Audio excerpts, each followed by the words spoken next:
Every day I tell myself, I used to believe I was the weakest man that God ever created. So now I believe that I'm the hardest human being that God ever made. You're gonna find peace from going to war with yourself. Do not run with mediocre people. I'm gonna tell you how to beat these mediocre people. Top 10, I got a top 10. Got my motivation high for my top 10. Gotta learn from the wise women and men. All my life, like 9 and 9. For my top 10, top 10, 9 and 9. This one's for my top 10. Need motivation? Watch the top 10 with hashtag BelieveNation. Hey, it's Evan Carmichael, and this channel was created to help you overcome the #1 challenge that is holding you back, a lack of belief in yourself. You watch these videos because you know there's something more inside you too. You have Michael Jordan level talent at something. So get ready to go to war with yourself, change your standards, and find your why with David Goggins and my take on his top 10 rules of success to give you the confidence, motivation, and belief that you need.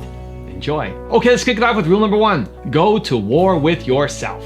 You're gonna find peace from going to war with yourself, because we all got People look at me, the reason why my story resonates with people, because I don't hide. I'll tell you exactly who the I am. I will admit to it. People are great at hiding. So they want to just find peace. No, you gotta take your shit, fix whatever's up in you. Don't just shove it under the rug, fix it, and then you'll find some peace later. Rule number 2, change your standards. I work with a guy who's in a business like this for 5 years. I'm not gonna mention his name. He called me up 5 years ago and said, I want you to work with me. His job, a big day for them was if you had 5 meetings and 40 calls, $40, that was like, according to their big business plan, that was a day. He said, I wanna make more money. All this shit's just it's bogging me down. I said, this is your day? 5 meetings and 40 calls. Like, do you start at 10 and end at 4? And this company you work for says that this is a great day. This is what we want. I had this guy, one day, he made 1,000 cold calls and had 7 meetings. So his new norm, which is now the company, like, how'd you become? He made 100,000, went to making $600,000 in 3 years. That's the jump he had. Just because his mindset changed, because the company put this label. This is what is a good day. A good day is 40 calls, 5 meetings. I said, that's a bullshit day, because you're comparing yourself with mediocre people. Bingo. Do not run with mediocre people. I'm gonna tell you how to beat these mediocre people. This is your new 300 dials and 8 meetings. And his whole world changed. Rule number 3, find your why. How do we learn from you and the SEALs to handle our pain? When we're in the midst of pain, because it hurts, and it hurts physically sometimes, obviously, and then some of us are dealing with emotional pain. What do we do in those moments when we're feeling the most pain and we're going, I cannot go one more second? So this is the thing. A few years ago, the Navy SEALs designed a program called the BUDS Prep Program. In my last 2 years in the military, I did 21 years. They sent me down to Great Lakes, Chicago, and we were training these guys to get ready to go to BUDS, SEAL training, because a lot of guys weren't getting through. We thought this program would help them get through. So these guys would leave our program studs, push-ups, sit-ups, swimming, everything. But the numbers were the exact same. So I was scratching my head, like, how in the world can these guys go through 2 months of this before they get to BUDS and still quit? And I'm gonna answer your question in a second. No, go for it. I started going back through my mind and realizing one thing. We were building bigger, stronger, faster quitters. Why is that? If you don't work on the one thing, the most powerful weapon in the world is your mind. So the answer to your question is this. Whether it be physical pain or mental pain, we all have to start from 0 with pain. And what that means is, if you don't go back, we all have something that bothers us. Everybody in this world is insecure about something. That's right. Something in life, whether it be your family, your mom, your dad, your brother, your sister, your wife, your husband, your kids, something has messed you up. And whenever you're in physical pain, even though you might not be thinking about that mental stuff that happened to you. Your mind is thinking about it. All these dungeons that we've created, all these trap doors that our life has created. Most of the time we quit is because we don't have any mental tools to get us through the other side. So my whole thing for people is you have to examine, why are you doing it in the first place? What makes people quit so much in SEAL training and all other special ops training is the mind. It's always comfortable to sit there, you're watching the Navy SEAL show, Discovery Channel, you're in a 72-degree house. Oh, yeah. You have your lemonade, your milkshake, whatever. You're like, Yeah. I can do that. Oh, sure. You're comfortable. Although I'll say this, I never say that. Well, some people do. Yeah.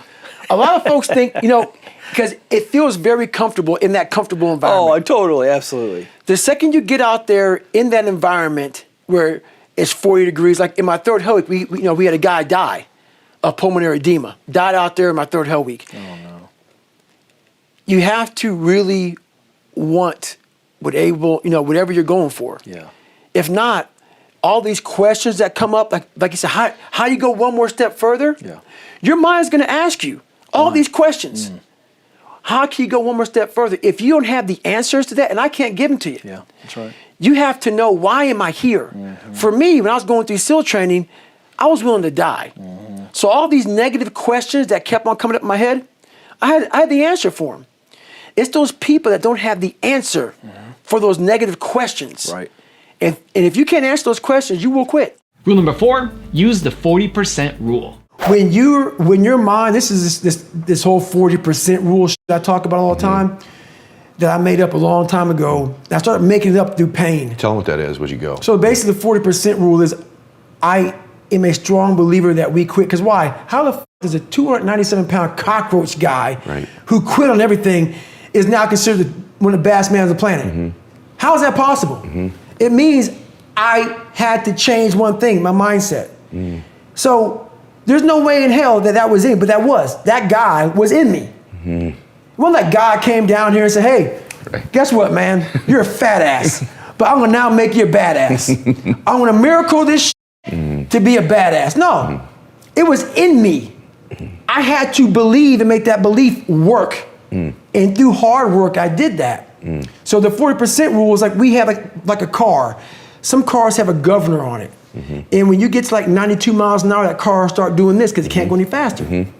Those cars that don't have governors on, like a fast ass, whatever, Porsche, whatever, I'm gonna bury it, gone. We have that ability in us, but we have put this governor on our minds. And you have to, the factory that put the governor on that car, the factory is now you that put that shit on your mind. You gotta take that off. Until you take it off, you're gonna constantly get to 92 miles an hour and do this. Because you ain't gonna go no faster. As a matter of fact, you might even go slower. So basically, I started realizing this through my life, through going through all these times. Also, if you want to have more motivation and self-love, check out my 254 series. It's free. The links to join are in the description below.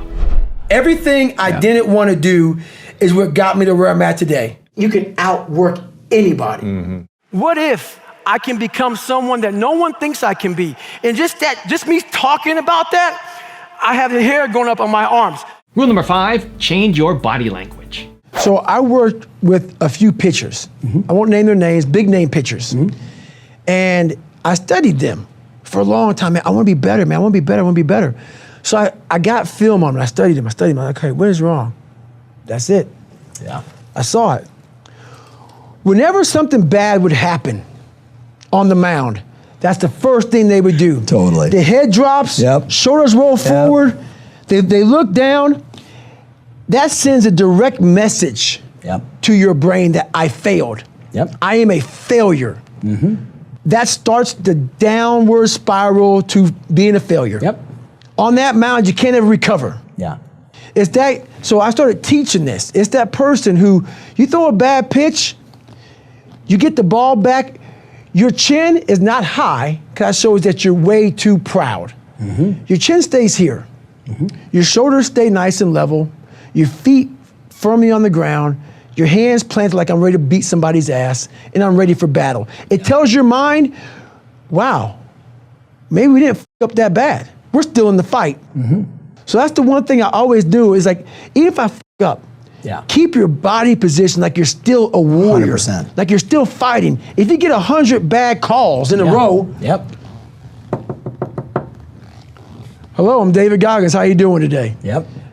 Okay, wrong one. Don't start getting poopy pants and getting upset with yourself. No, it's a mentality, and your body language has a direct thing to your brain. Yes, it does. And how it functions. Rule number 6, have a mantra. What's your daily meditation or mantra or repetition to yourself? Every day I tell myself, I used to believe I was the weakest man that God ever created. So now I believe that I'm the hardest human being that God ever made. I don't care if it's true or not. It's the most important conversation to me. It's the thing that drives me every day. It's the one thing that keeps me going every day is that you must constantly be that man that you want to be. Rule number 7, face your demons. So before I start this journey to be Navy SEAL, I go back to see my dad because I realize now I got to fix some shit. I'm blaming everything. I got to go back. You know how a lot of times you're like, if you're a runner, your right knee may hurt, but it's not your right knee that hurts, it's really your left hip. Yes. But we're concentrating on the right knee. I'm concentrating on all my shit. But I need to go back to the root of the problem, which is my dad. I got to face the demon. I got to go back and see what made him so f***ed up to make me so f***ed up. Why am I f***ed up? So I go back and I go back in as an older man now. I'm in my 20s. I'm not a kid anymore. And I want to see this man and face him as a grown man. But still as a kid in my head. I was still a kid, but I was a grown man as my age. And I went back and I realized he was the same man that he was. Still the same. Still the same. And I talked to him. He was still nuts. And but I had to go back and face that one more time, but to face it in a different way. How'd you do it different? I looked at him in a way, we never said sorry to one another. And he went off about my mom and my grandparents and all kind of shit. But I looked at him in a way that I realize now why you f***ed us up. I had to almost be him to realize it's okay, brother. It's okay, because I realized that somewhere in your f***ing life, something f***ed you up. And you didn't deal with it. And so you put that shit on me, my mom, and everybody around you. I'm gonna deal with my shit. Wow. So even though you gave me all this shit, you gave me a satchel of shit that I didn't deserve, and now I'm all f***ed up, and people think I'm a f***ing liar and I'm all f***ed up. You gave me this. You created this f***ing nightmare of Goggins. I'm gonna fix it though. Rule number 8, be raw. I saw these Navy SEALs before I became one. My God, they're better than me. Yep. They're better than me. I gave up 100 sets. And I had to work up to realize these are human beings. Yeah. With the same shit I have. Yeah, there's some people who run faster, swim better, but mentality is mentality. Yeah. There's no, you're not gonna outwork me, so I'm gonna catch up somewhere. Yep. So that being said, I used all that 300-pound man, that fat guy, that dumb guy. And people say, why you say dumb? You have to be real with your self. You gotta be raw. If you're not smart, you're dumb, but you can become smart. Yep. You can become smart. It's not a permanent tag. Yeah. You're dumb forever. Yeah. You're fat forever. Yep. No, be raw. Don't find the cushy word. Rule number 9, be savage. So I get a lot of emails about how do I stay motivated, hungry, driven. Well, let me tell you something. Most days in life when I wake up, I'm not motivated, hungry, or driven. I have a commitment to myself, to the best version of myself. What most of us are looking for is this special fucking feeling of, oh, I feel great this morning. I'm gonna get out of bed and get a quick 5 miles in or go to the gym. If you're looking for that feeling, let me tell you one thing, it ain't gonna come. You have to learn to do when you don't want to do. Learn to bring that savage mentality out of yourself. The animalistic motherfucker. You think a savage gives a fuck about how he feels or how she feels? They just do it. Learn to be your best self when you're least motivated. Stop looking for a feeling to control what goes on in your life. You have an obstacle to overcome, so overcome the motherfucker regardless of what's going on. And rule number 10, the last one before a very special bonus clip, is visualize. I'm a big guy in visualizing. I'm a big guy in making a world, it may not exist. To me, it does. To me, it does. And I'm overpowering myself every day. And you gotta find tools to do that. That's the tool that I use.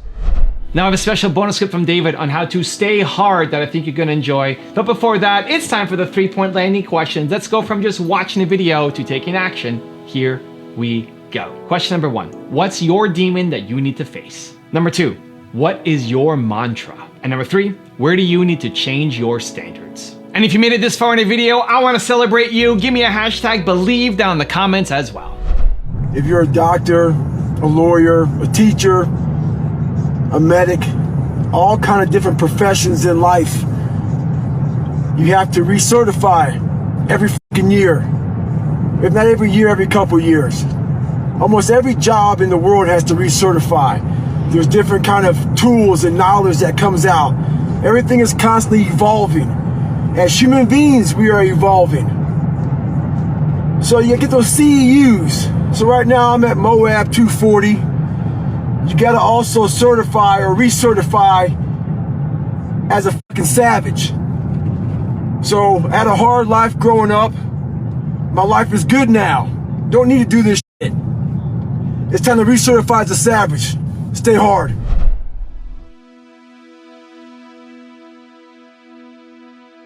If you want 50 more rules from David Goggins, check out the video right there next to me. I think you'll enjoy it. Continue to believe, and I'll see you there. I think pushing yourself physically is the #1 factor of life. Not getting civilized is about having a savage mentality.